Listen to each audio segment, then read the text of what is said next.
Hey and welcome back to a new video. This is the RTX 5080 in the Noctua edition by ASUS. With 1500 euros here in Germany, one of the most expensive 5080s that you can buy. Only 900 euros away from a 5090, and we already had a chance to watch this card, to investigate this a little bit at Computex, but didn't have the chance to test it so far. That's what we will do together today. Endorfy expands the popular ARC series with the ARC 700 white RGB with its well-known features, but with white color. The Ultra Mesh front delivers maximum airflow to keep even the largest high-end graphics cards perfectly cool. For your CPU, the case supports 360 radiators at both the front and top. It also features clean cable management, USB-C connectivity, and a tool-free design that makes building your PC easier than ever. Check out the link in the description for all details. I'm pretty sure you're familiar with the Astral series, both RTX 5080, 5090 we had featured on this channel multiple times, and the Astral series is, as you probably know, the successor of the previous Strix series by ASUS, which was the high-end GPU. So the Astral is still the high-end GPU, which is a little bit interesting because the Noctua edition is not based on the Astral as you might first assume, but it's based on the Tough Gaming series. Compared to the Tough Gaming, we have a completely redesigned heatsink. So the heatsink has more fins and also more heat pipes in a different heat pipe configuration. So we have 3 more 8mm heat pipes, and they're also like dimensionally just completely different. I think Noctua probably spent some time just checking which configuration can dissipate even more heat, and it's probably with 11 heat pipes in total more a config that you would typically find on like a 5090 rather than on a 5080, which I think is quite impressive. And then on top we obviously have the very famous Noctua NFA 12th generation 2 fans, which I think look absolutely amazing in terms of how the fan blade is designed. It gives the card a very nice just performance aesthetic from my personal opinion. Then obviously it's the brown design. This is something you either dislike or like. It's completely subjective and up to you.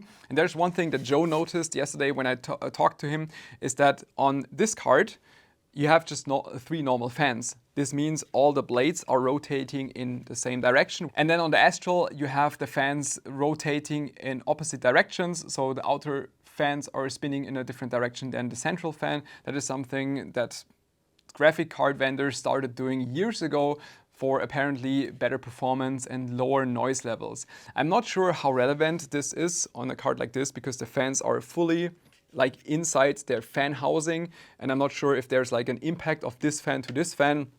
Probably not. That would be my personal opinion, but it's just something Joe mentioned. But before I can further judge anything, I will just start to compare the Astral versus the Noctua edition.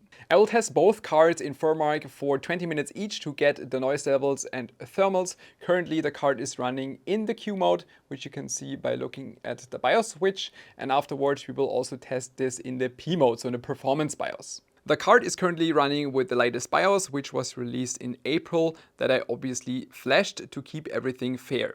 After 20 minutes in Furmark, we can see the GPU clock is changing between 2620 to about 2700 MHz.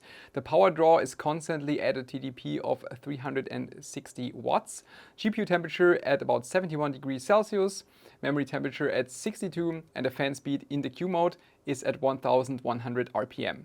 With 30 centimeters distance, we have a noise level of 39.3 decibels.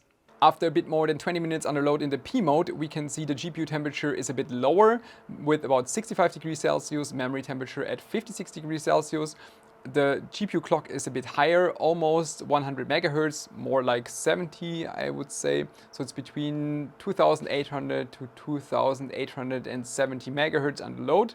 It's also much louder because the fans are spinning at a much higher RPM, almost 1900 RPM under load. But also the power draw is higher. With the most recent BIOS, the card is always pulling constantly 400 watts in the P mode. With over 51 decibels under load, the card is more than twice as loud as in the Q mode, which is quite a lot. My favorite feature on the Astral is still the 12-volt high power monitoring, where we can see the current distribution between the 6 pins that are carrying the 12-volt supply, in this case between 5 and 6 amps, which is kind of expected on a 5080. Also additional temperature monitoring like here on VRM or the memory modules.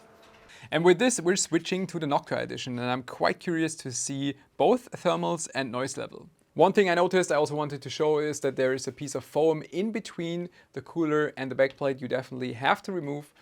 It's just probably to protect the backplate. There's a gap in between, and I think without the piece of foam it's likely to just bend this inwards.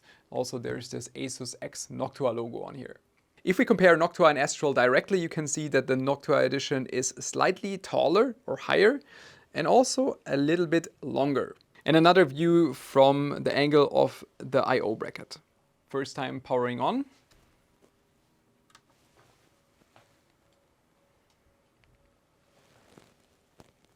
There's not much more to see than just spinning fans because the card has no RGB at all.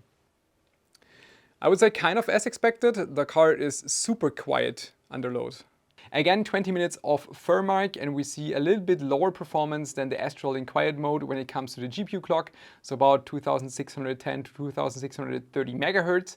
We see lower temperatures by about 3 degrees Celsius, from 71 to 68 degrees Celsius on the GPU. Memory seems to be a bit warmer with 68. The fans are significantly slower, like lower fan speed, which is great, so almost 700 RPM. And the same power draw of 360 watts. In the Q mode, this is absolutely perfect. I can't hear the card at all, and I'm not quite sure if the 35 to 36 decibels, which is lower than Astral, is correct, or if this is like the base level of my room with the other fans of my Mora and the pumps and everything spinning, because just subjectively, I can't hear the card. So that's really awesome. And we will now switch to the P profile and see what changes. The difference in P mode is not that big. You can hear a difference a little bit. You can also measure it. When I tried to check it, it was about 2 decibels more than in the Q mode. It's just 10 minutes, but I can't see a change anymore. We have a 360 watts power draw. We have about the same performance on the Noctua edition in the P profile as the Astral in Q profile. We see about 2650 megahertz. We see about the same fan speed of about 1100 RPM, but the GPU is 11 to 12 degrees Celsius colder, which is quite a lot, at exactly the same fan speed. As I said earlier, the Noctua edition is based on the TUF Gaming OC, and it shares exactly the same PCB from what I know. And the PCB of the Astral is definitely superior to the TUF Gaming OC when it comes to several features.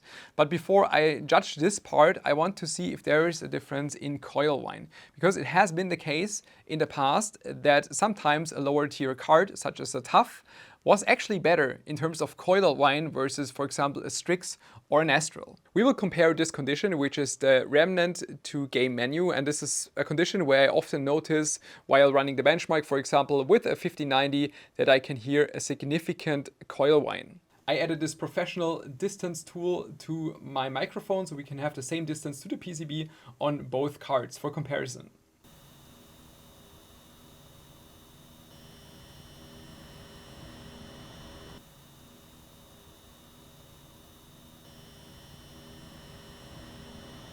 I hope you were able to hear the difference on the microphone. Just subjectively, the Astral definitely has a more significant coil whine than the Noctua edition has. Even though in theory, the Astral should have the higher class PCB. Has more phases. I think this one has 23 main phases, this one 19 phases. And also the current capability of some of the components should be higher on the Astral side. Yet, it seems to be worse when it comes to the noise level or the coil whine. This could be a reason why the Noctua edition was done with the TUF Gaming PCB, if just the noise overall was in focus.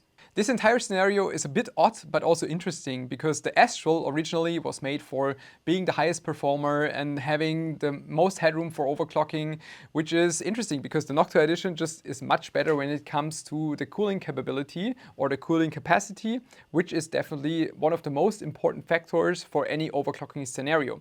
Both cards are able to feature 450 watts to the GPU.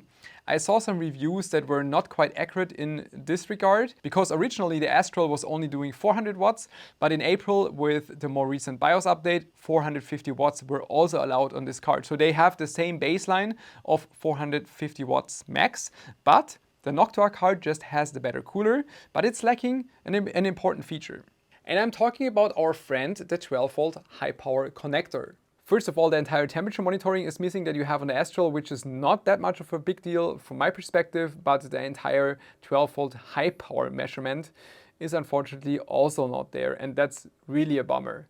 This means that ASUS created the perfect condition of two imperfect cards. So both have their advantages and disadvantages. First of all, in Germany, right here, the Astral is about 100 euros cheaper than the Noctua edition. And the Astral comes with, in theory, more features. We have, for example, RGB, and we have more features on the PCB, such as the 12-volt high power monitoring and also additional temperature monitoring on the card. You also, in theory, have higher performance, because you have a slightly higher clock, even though subjectively I don't think that you will be able to feel the difference in performance. We're talking probably about 1 to 2% performance difference. Then also you would have to use the P profile on this card, which makes it just way too loud, at least from my personal liking.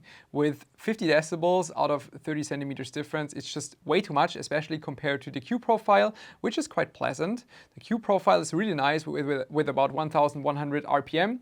The Q profile is really nice with about 1100 RPM and still having decent performance. Now, if we compare all of this with the Noctua edition, it's interesting because this card is shipped with the Q profile and it's super quiet. You can't hear the card under load. And also the Coil whine is better than the Astral, which might be the reason for the choice of the PCB, which is not as great as the Astral. And this is creating this artificial situation of having a card that is in theory better for overclocking, and the overclocking card has the better features for it. So it's very difficult. I'm not quite sure how I would decide if I would have to just decide between the two cards, especially having the Astral being 100 euros cheaper and having the better features in terms of like monitoring and temperature and everything. Not quite sure how I would decide. And also then there's just the visual aspect. I'm just not a fan of the brown design, just being fully honest. That's subjective, that's up to you, but yeah. It's not an easy choice. Let me know what you think. Hope you enjoyed this video. See you next time. Bye bye.